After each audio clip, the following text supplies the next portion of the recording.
Hello there, welcome to Vietsound channel. Today we're going to talk about the sound. So are ready? Let's get started. The sound in Vietnamese can occur at the beginning of the word, like in the word ươn, or at the middle of the word, like gửi, or at the end of the word, like thư. Now let's see how to pronounce the sound. First, tip of your tongue is placed behind the lower teeth. The body of the tongue is down.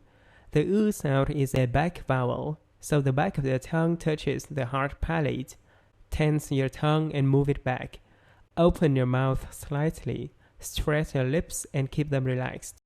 The most important thing you have to remember about the sound that it is a throaty sound, so you have to make the sound as if uttered deep in the throat, like ươn,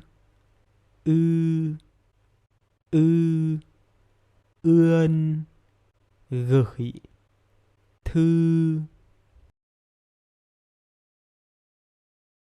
Now let's try to say some words with the sound. I want to say the word first, then you'll have a few seconds to copy exactly how I pronounce the word. First, the sound at the beginning of the word. Ưng, ưa,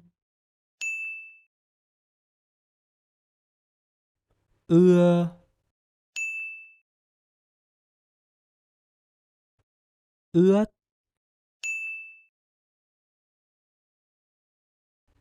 ướp,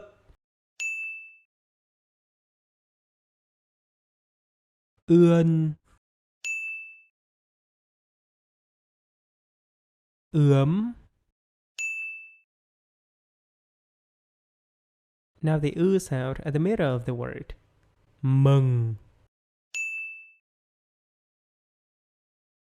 trưa, mưa, cưới, cứng, đừng, cướp, trường. Now the sound at the end of word.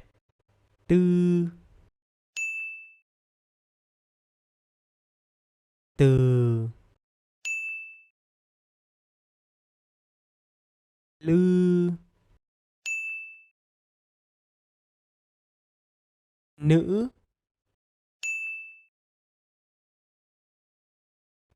cử, chữ,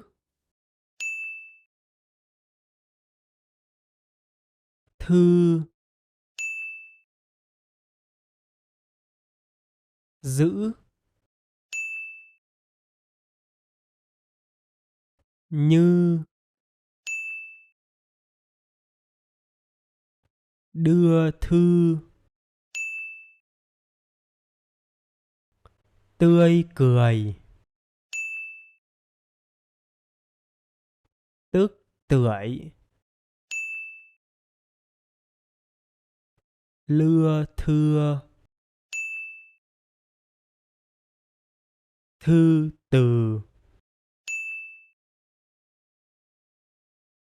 Now let's practice saying a sentence with many of the sound. We're gonna do it in 3 steps. On the first step, I'm gonna say the sentence very, very slowly. Then I'm gonna do it a little bit faster. And on the last step, I'm gonna say the sentence with the normal speed. Thư nở một nụ cười thật tươi. Now a little bit faster. Thư nở một nụ cười thật tươi. Now with normal speed. Thư nở một nụ cười thật tươi. Okay, you've done very well. If you want to bring a smile into my face, you can support me by the link in the description. Thank you for watching.